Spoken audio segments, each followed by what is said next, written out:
In this video, I'm going to show you my approach on how I mix piano in a ballad style track. But before we get started, my name is Ed, you're watching Stokes Sounds, and if you like this video, don't forget to hit the like button, subscribe and leave a comment. And if you want to support the channel, head over to our website, stokessounds.com. Now let's dive in. So here we've got a cover of You'll Be In My Heart by Niall O'Connor.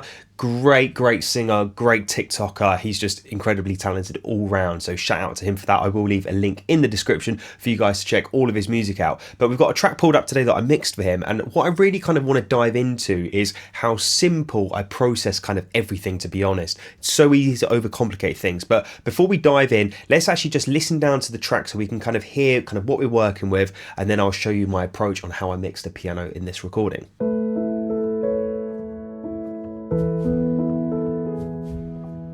Come stop your crying, it'll be alright. Just take my hand and hold it tight. I will protect you from all around you. I will be here, don't you cry. For one so small, you seem so strong. My arms will hold you, keep you safe and warm. This bond between us can't be broken. I will be here, don't you cry. 'Cause you'll be in my heart. Yes, you'll be in my heart. From this day on, now and forevermore. So that's the track there. You can hear, it's an emotional song. As I say, Niall's got that emotion in his voice and he's really playing off how the studio piano player played that. Now the piano in this recording is actually a MIDI piano. I'm using the Contacts. It's like a felt style piano. And if we actually just solo the piano itself, so you can really hear kind of the emotion, the way that the actual piano is being played. I think what a lot of people forget is sometimes, well, probably 95% of the time, it's not about the gear, it's about who's actually, doing it. It's not about what microphone you have. It's like, is the singer talented? Then he's going to sound good on the good quality mic. So, there's a lot of things to be said about, just having great equipment. And I'm not here to sell expensive equipment, but what I am here to show you is that when you have great talented people and you're recording them, or they're sending you MIDI files that have actually been played by a piano player and it has that emotion, you can see here there really isn't much that I need to do. And then I always go back to the saying of people hire me for my expertise in to know when not to do something more than just to throw another plugin on. So let's actually just listen to the piano itself so you can hear kind of the emotion that this piano player did for us.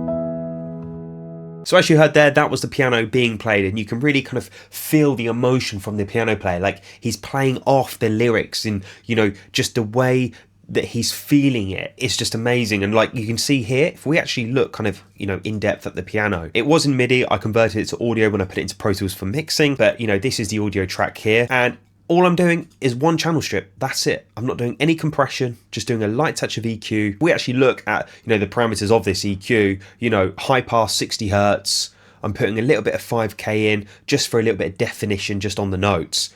And that's it. That is all I'm doing. If you have a listen with this on and then off, it will be a very subtle difference, but the difference is there if it wasn't there, if that makes sense.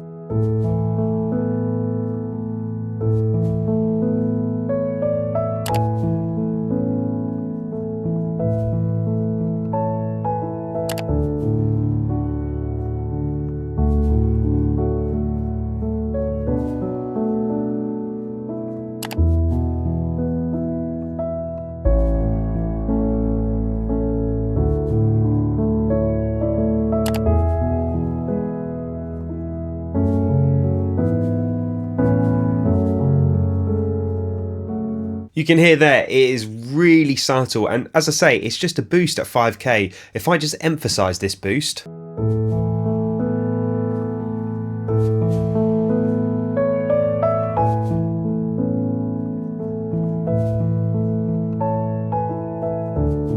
I just had it, around 3 dB boost, and what that was giving me, my intention with that is I wanted to get definition out the notes he was playing in his right hand. So you know how he's playing as a piano player, they use two hands and they have like the low bottom notes and they have the high notes. The 5K was enabling me to kind of push those high notes out because it's a stereo style track. You don't want to kind of change the balance of the way the actual piano player was kind of playing, but what you can do is you can emphasize certain frequencies within the stereo track that you've been given. So if you boost high end, you're going to increase the volume of the higher end frequencies in the piano, and in this case it was the kind of the melodic notes that he was playing in his right hand were being boosted around that 5K mark. So they are the kind of intentional thoughts I was thinking about when I was processing this, and that is literally it. I just took out some rumble 60 hertz. I could have probably gone to 110, but I just went for 60 just because there was no other instruments in this track, so I thought let it have a little bit more bottom end. But if it was quite a dense mix, I'd probably be boosting that to 110, sometimes even 150. It really depends on the genre. But in a ballad style song like this, you want that piano to really kind of take up the space. One thing people probably wonder is about using compression on piano. Now, pianos in general is actually quite a hard thing to mix. It covers such a broad frequency spectrum, and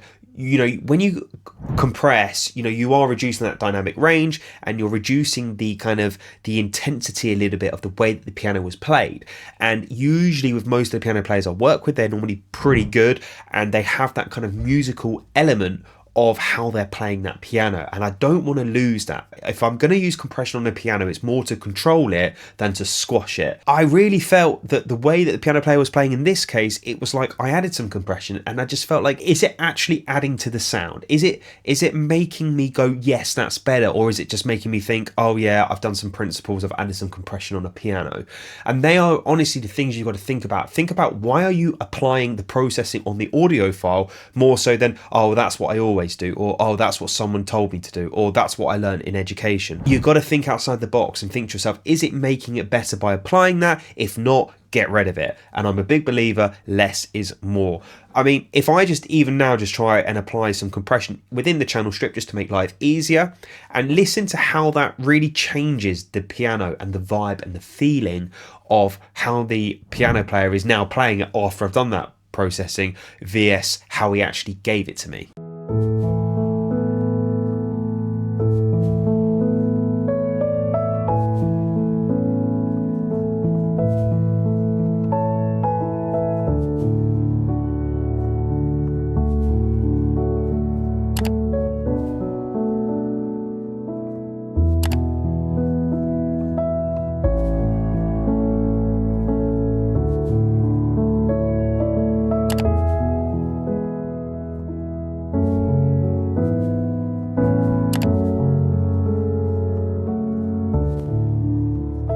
You can hear there when I bypassed that, when the compression was up, it suddenly had more life to it. And then when the compression was on, it brought up all the lower notes. And in my opinion, it sounded more messy. It had less emotional kind of feeling to the piano. And as I say, a ballad style track is all about emotion and feeling, and if you take that away by doing things that is technical, you're not necessarily going to get the right vibe for the track. And to me, vibe is way more important than anything technical. So as I say, I actually just boosted 5K on this, did a high pass filter at 60 hertz, and that was it. And that was a piano in this song. I didn't add any reverb because there was already reverb on the MIDI instrument. And that's actually something you've got to be careful of. A lot of these kind of contact libraries or software or programmed instruments that you guys are all using, a lot of the time they've got inbuilt effects in. So if I get sent a piano and it's got reverb on, why would I add another reverb? Now you could argue and go, well, I want to put it in the same space as, let's say a guitar. And that's fine. That's cool to do that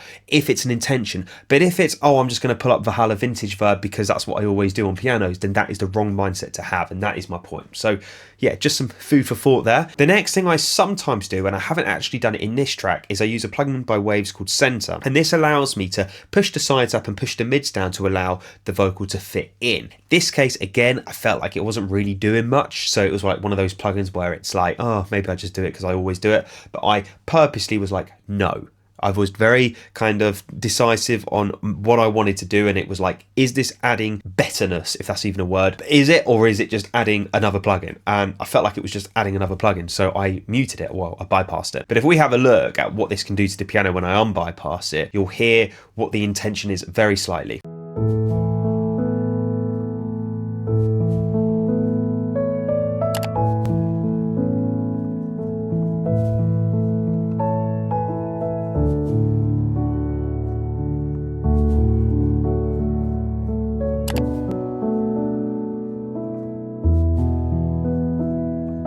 So you can hear there, you know, when I unbypassed it, to me it was a bit more narrow and a little bit more intimate. And then when I unbypassed it, it felt a bit more wide. There was more stereo spread on it. Now, as I just said there about it being more intimate, that was exactly what I wanted. I felt like I wanted it to have this cozy sound. I wanted it to feel like it was kind of right in your ear. You were with them in the room.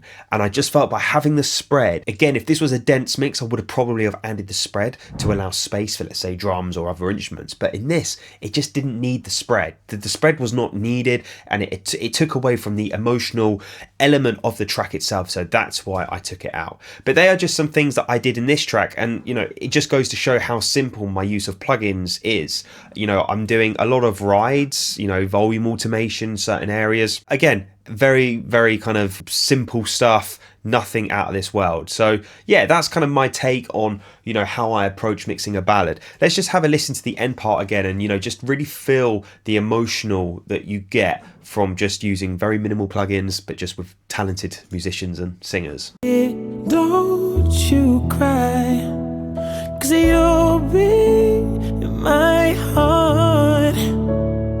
Yes, you'll be in my heart from this day on, now and forevermore. And that's it. That's my approach to mixing piano in a ballad style track. Really hope you guys enjoyed this video. Don't forget to hit the like button, subscribe, and if you've got any questions, put them in the comment section as well below, and I'll get back to all of you. Also, don't forget I'm running a one-on-one mix consultation, so if you've got any questions about your own mixes, or you want mix feedback, or you want to learn some tips, tricks, and techniques for you to apply in your own mixes, then definitely go and check that out as well. And I'll see you again next week for another video.